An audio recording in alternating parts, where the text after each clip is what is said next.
Olá, meus amigos da Rádio Espiritismo BH. Eu sou Valdir Pedrosa e apresento o programa Estudando o Evangelho segundo o Espiritismo.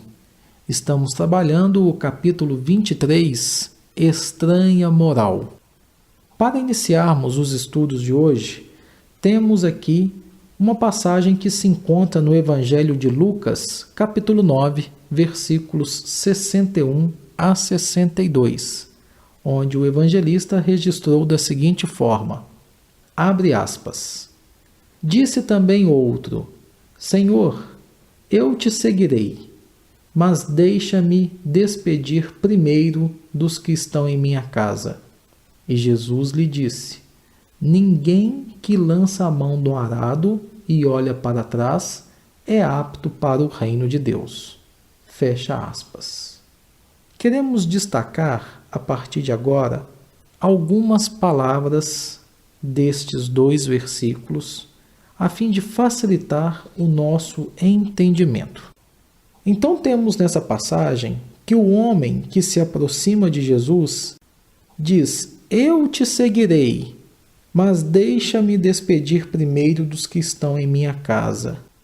A primeira coisa que nos chama a atenção é o verbo seguir, que está no futuro. Te seguirei, tempo futuro. E este é um dos nossos grandes problemas. Por que seguir Jesus apenas no futuro ou estabelecendo condições para que isso ocorra? Não, nós precisamos seguir Jesus agora. O momento é esse, já. E também não no sentido apenas de acompanhar as suas pegadas, o que na verdade nem seria possível dada a evolução espiritual do mestre, mas seguir no sentido de vivenciarmos os seus ensinamentos todos os dias.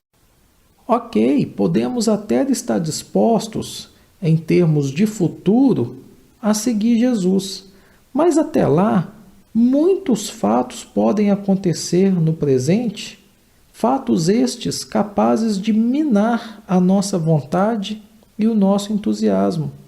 E isso pode nos distanciar cada vez mais da urgente e indispensável transformação íntima que só os ensinamentos do Mestre Jesus são capazes de nos proporcionar. Aí o jovem diz, te seguirei, mas deixa-me. Ora, embora queira que o sigamos, que venhamos a aderir ao seu evangelho, para o nosso próprio bem, Jesus não nos obriga a absolutamente nada. O Cristo respeita inteiramente o nosso livre-arbítrio, porque ele sabe que, com o concurso da evolução, ao longo das nossas reencarnações, um dia aceitaremos o seu convite espontaneamente, de forma voluntária e consciente. E esse homem diz, te seguirei, mas deixa-me despedir. Meus amigos, o Mestre não quer que, para segui-lo, para exemplificar o Evangelho, ele não quer que alguém tenha que abandonar os seus compromissos familiares. De jeito nenhum. Pelo contrário até. Ser cristão, ser espírita, é ser responsável, é ter responsabilidade, honrar os seus compromissos. É ser, acima de tudo, cumpridor das obrigações assumidas ou impostas por circunstâncias das quais não se consegue fugir. Despedir, sim, devemos das más companhias, dos hábitos comprometedores, dos locais nunca recomendáveis, dos vícios. São deles que devemos nos despedir, não dos nossos familiares. E é engraçado que o rapaz fala, Te seguirei, mas deixa-me despedir primeiro dos que estão em minha casa. Que casa é essa? Vamos pensar. Podemos entender, num primeiro momento, que aqueles que estão em minha casa são os parentes ou familiares aos quais estamos ligados pela lei de causa e efeito e que por isso mesmo temos para com eles e eles para conosco responsabilidades definidas, bem definidas. Muitas pessoas, desejando seguir Jesus, se afastaram do lar, procurando a solidão dos conventos ou da natureza, procedimento que não deixa de representar uma fuga, principalmente considerando que é sob o teto e entre as quatro paredes do lar que se encontram as pessoas mais difíceis, os parentes problemas junto dos quais precisamos resgatar o nosso pretérito delituoso. Os que estão em minha casa representam as personalidades imperfeitas, defeituosas, que trazemos dentro do nosso íntimo, dos quais a simples vontade de nos despedir deles não é bastante. Essas personalidades imperfeitas, elas estão dentro da nossa casa mental, da minha casa mental, da sua casa mental. São ainda reflexos de experiências infelizes das nossas reencarnações passadas. Muitas das vezes, nós não vamos conseguir corrigir essas personalidades, iluminá-las, tão somente com a nossa força de vontade. Sem dúvida alguma, é imprescindível a nossa renovação moral e espiritual. Só assim nós vamos conseguir renovar todas essas sombras que trazemos de passado. E na sequência temos a excepcional resposta de Jesus: ninguém que lança a mão do arado e olha para trás é apto para o reino de Deus. Ninguém, quer dizer qualquer um, sem exceção. Novamente a lição: Jesus não faz acepção de pessoas. O arado é um instrumento agrícola que serve para preparar a terra para a sementeira. Arar é sulcar, é abrir regos no solo, na eira. Na verdade, nós precisamos do arado da vontade, aliás, da boa vontade, da disposição firme para preparar a terra do nosso próprio coração, a nossa terra íntima. E ao fazermos isso, não dá para olhar para trás. É impossível. Se estamos manejando um instrumento, devemos fazê-lo com o máximo de atenção e de segurança, principalmente tendo em vista o rumo que devemos seguir. Se olhamos para trás, perdemos o objetivo e aí acabamos comprometendo todo o nosso esforço. Se o melhor está à frente e o erro, as experiências desagradáveis estão atrás, não podemos nem por um instante sequer nos esquecer do alvo. Vamos nos lembrar da história da mulher de Ló. Vem muito a propósito nesse caso para exemplificar. Apesar de ter sido recomendada para não olhar para trás, ela não se conteve quando da destruição de Sodoma e Gomorra. Foi transformada, segundo a expressão bíblica, numa estátua de sal, isto é, ela foi atingida pelas lavas do vulcão, petrificou-se instantaneamente e acabou servindo a sua figura como um tempero, uma advertência permanente para as futuras gerações. Voltando-se para trás, era como se ela sentisse falta, era como se ela experimentasse saudades de uma condição, de um estado que, para salvar a própria vida física e espiritual deveria ser abandonado, e ela não abandonou. Então, concluindo o ensinamento, Jesus diz: ninguém que lança a mão do arado e olha para trás é apto para o reino de Deus. Ou seja, na hora do testemunho, compete a cada criatura demonstrar se está ou não em condições de vencer.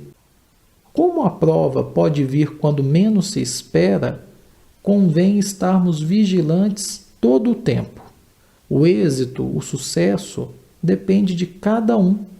Cada qual providencia a sua madeira, cada qual fabrica a escada e cada qual sobe os degraus de sua própria evolução. O reino de Deus, como já sabemos, não é um lugar geográfico circunscrito, é muito mais do que isso, é um estado de espírito. Encarnados ou desencarnados, podemos experimentá-lo. Se há paz íntima, estamos no céu. Se não, encontramos-nos no inferno. Os dois estados podem acontecer, porém, não de forma simultânea. Então, este é o ensinamento. Colocou as mãos no instrumento de trabalho da nossa evolução, não olha para trás, não perca tempo. Siga em frente. A meta é Jesus. O objetivo é a nossa evolução, é o nosso progresso, tendo o Cristo como nosso guia e modelo. E, na verdade, nesta passagem que estamos estudando, ninguém que lança a mão do arado e olha para trás é apto ou digno para o reino de Deus, temos aqui um dos mais belos símbolos utilizados por Jesus na edificação do reino divino. Efetivamente, se desejasse, claro que o mestre criaria outras imagens. Poderia, por exemplo, reportar-se às leis do mundo, aos deveres sociais, aos textos da profecia, mas não. Jesus prefere fixar o ensinamento em bases mais simples. O arado é aparelho utilizado em todos os tempos. É pesado, demanda grande esforço de colaboração entre o homem e a máquina, provoca suor e também cuidados, e, sobretudo, o arado fere a terra para que ela produza, constrói o berço das sementeiras, e à sua passagem o terreno cede para que a chuva, o sol e os adubos sejam convenientemente aproveitados. É necessário, pois, que o discípulo sincero tome lições com o divino cultivador, abraçando-se ao arado da responsabilidade, do compromisso, na luta edificante de cada dia, sem do arado retirar as mãos, evitando assim prejuízos graves à terra de si mesmo, à sua própria evolução. Vamos meditar, meus irmãos, nas oportunidades perdidas, nas chuvas de misericórdia que caíram sobre nós e que se foram sem qualquer aproveitamento para o nosso espírito, no sol de amor que nos vem vivificando há muitos milênios, nos adubos preciosos que temos recusado por preferirmos a ociosidade e a indiferença. Vamos examinar tudo isso e refletir no símbolo do arado proposto por Jesus. Um arado promete serviço, disciplina, aflição e cansaço. No entanto, não se deve esquecer que, depois do arado, depois da sua utilização, chegam semeaduras, chegam colheitas, chegam pães nos pratos e celeiros guarnecidos. Vamos destacar agora os versículos 59 e 60 do Evangelho segundo Lucas, capítulo 9, onde o evangelista registra a passagem da seguinte forma, abre aspas, disse a outro, segue-me, e o outro respondeu, Senhor, consente que, primeiro, eu vá enterrar meu pai. Jesus lhe retrucou, deixa aos mortos o cuidado de enterrar seus mortos. Quanto a ti, vai anunciar o reino de Deus. Fecha aspas. Analisando essa passagem, mediante os esclarecimentos de Allan Kardec, ficamos perguntando o que pode significar essas palavras. Deixa aos mortos o cuidado de enterrar seus mortos.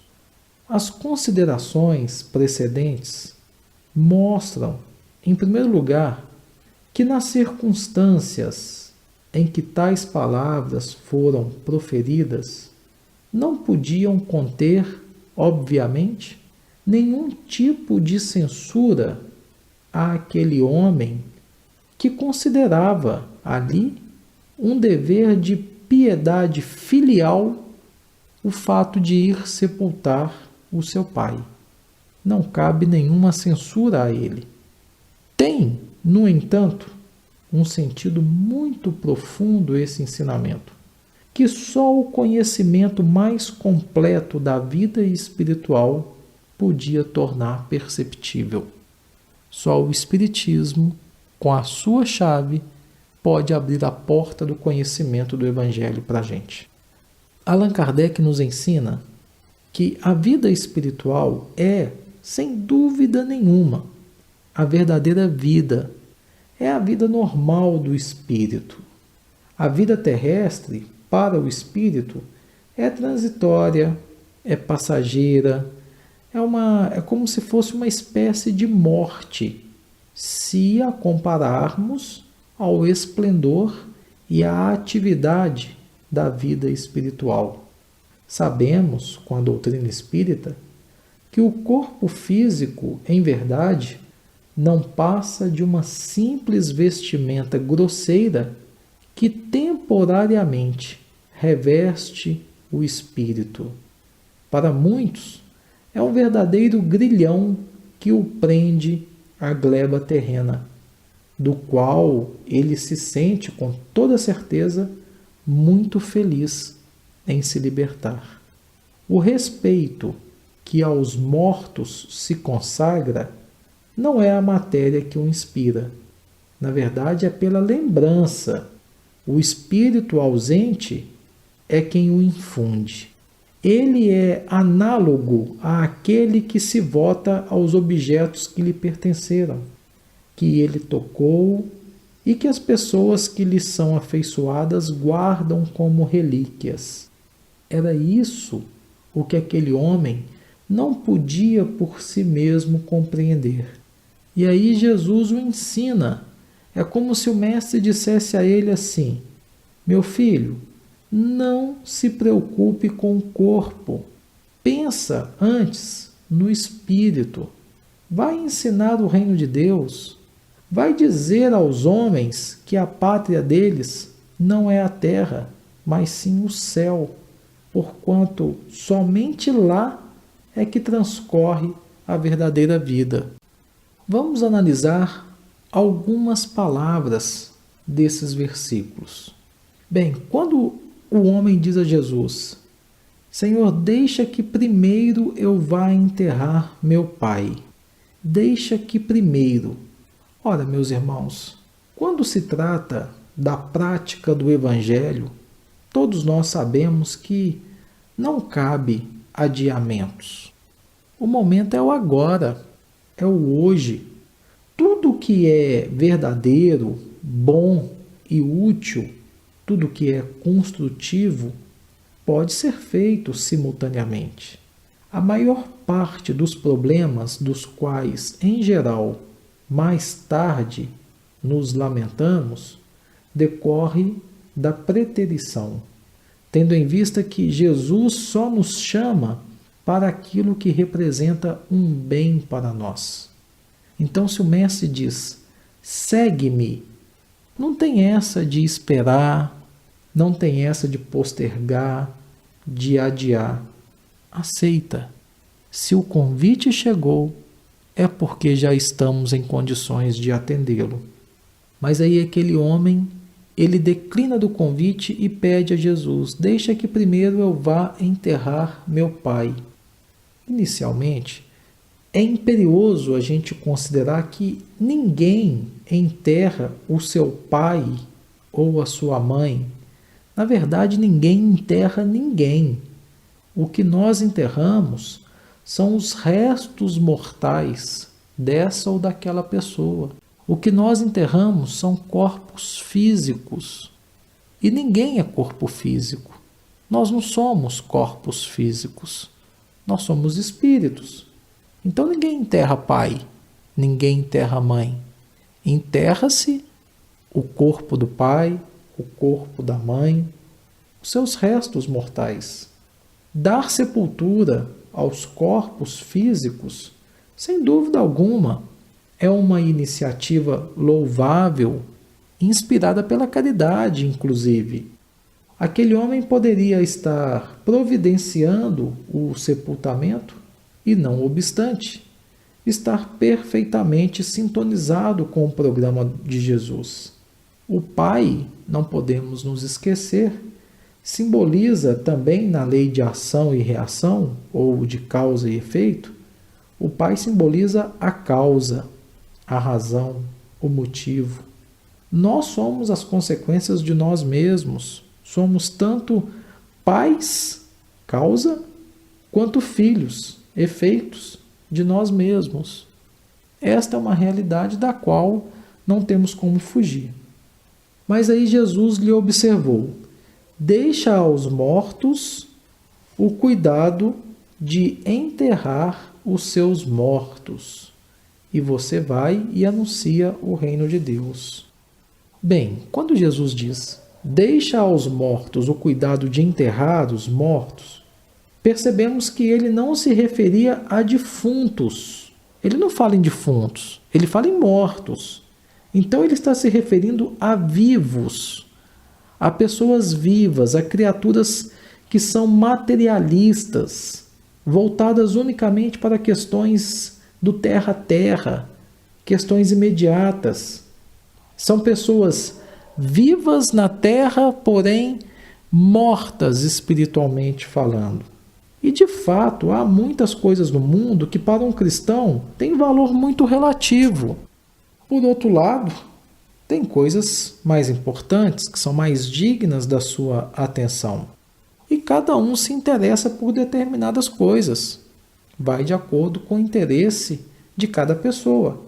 Ora, se a pessoa ainda não se despertou para o que é espiritual, para a importância das questões transcendentais da vida, não resta outra alternativa senão deixá-la. É um dever o respeito ao livre-arbítrio dos nossos semelhantes, até que ele evolua, até que ele amadureça, e aí sim, outros valores surgirão e favorecerão o seu entendimento. A nós cabe esperar, cabe orar por essas pessoas, mesmo porque será o trato com os mortos, as ilusões, as mentiras, que farão com que essa pessoa, de decepção em decepção, venha a cair nos braços da verdade. E Jesus diz, olha, deixa que os mortos enterrem os mortos, porém tu vai e anuncia o reino de Deus. Feita essa observação esclarecedora, Jesus volta a insistir para que o homem aceitasse o convite e se movimentasse, já que não se concebe um cristianismo ou um espiritismo sem ação, sem trabalho disciplinado para o bem em geral e para a autorrenovação. Vai e anuncia o reino de Deus.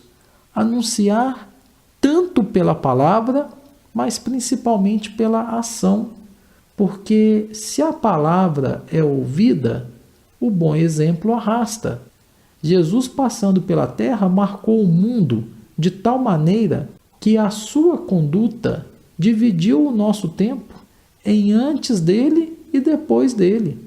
E como já vimos anteriormente, Reino de Deus não é um local circunscrito, não é um local geográfico, é um estado de espírito.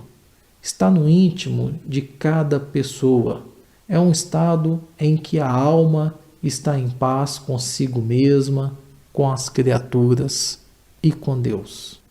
Então, meus amigos, fica a lição de Jesus. As coisas materiais são importantes? São. Elas têm a sua importância relativa. O que não podemos é dar a elas uma importância maior do que a que elas realmente possuem.